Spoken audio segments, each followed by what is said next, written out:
Baik, kita ke informasi selanjutnya. Ini ada seorang pencuri kotak amal masjid tertangkap tangan warga saat sedang beraksi di kawasan Pondok Aren, Tangerang Selatan, Banten pada Sabtu siang. Pelaku berpura-pura kesurupan dan pingsan saat akan diinterogasi oleh warga.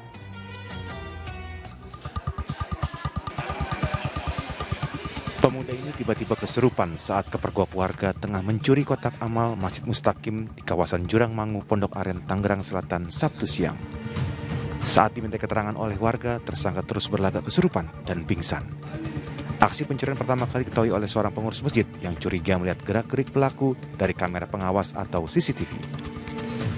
Saat dikejar, pelaku sempat bersembunyi di kamar mandi wanita.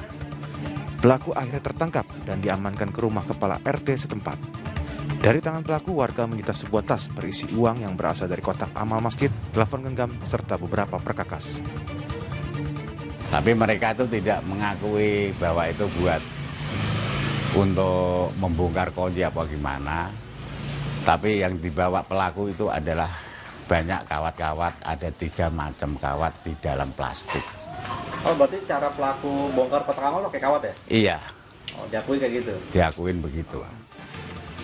Guna menghindari amuk massa, polisi yang datang ke lokasi langsung membawa pelaku ke Polsek Pondok Aren. Syahbudin Atar melaporkan dari Tangerang, Banten.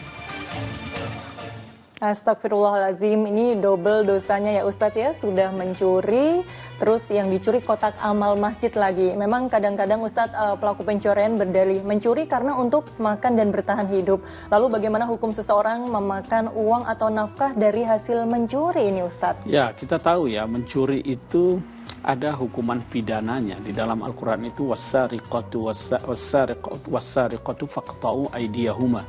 Jadi kalau dalam ayat tadi itu dikatakan potong tangan ya.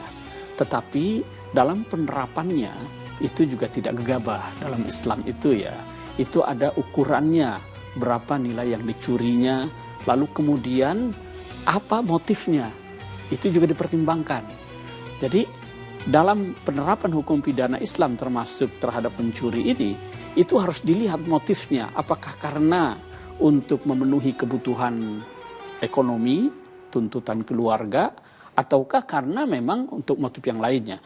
Nah, dalam hal untuk memenuhi kebutuhan, itu yang disebut dengan syubhat ya. Hukum pidana itu bisa gugur karena ada kekhawatiran ini.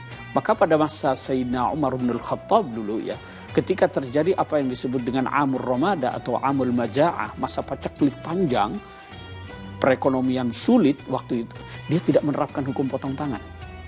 Kenapa? Karena dia menduga orang yang mencuri itu karena kebutuhan. Tapi ini tidak berarti lalu membolehkan tindakan mencuri itu.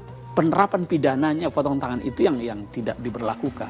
Tapi pencuri sebagai sebuah dosa besar itu tetap ada hukumannya. Nah, di sini diserahkan kepada penguasa, pemerintah untuk mengambil tindakan ya. Itu yang disebut dengan takzir hukumannya itu. Ya, Masya Allah. Jadi bagaimanapun untuk mendapatkan rezeki tetap harus mencarinya dengan halal, bukan dengan pura-pura mencuri atau lagi tadi dengan alasan pura-pura kesurupan, begitu ya Ustadz ya? Ya, itu untuk mengalihkan apa ya dari hukuman masyarakat itu ya. Yang jelas mencuri itu masuk dalam kategori memakan harta dengan cara yang batil dan itu haram hukumnya. Na'udzubillahi min dzalik.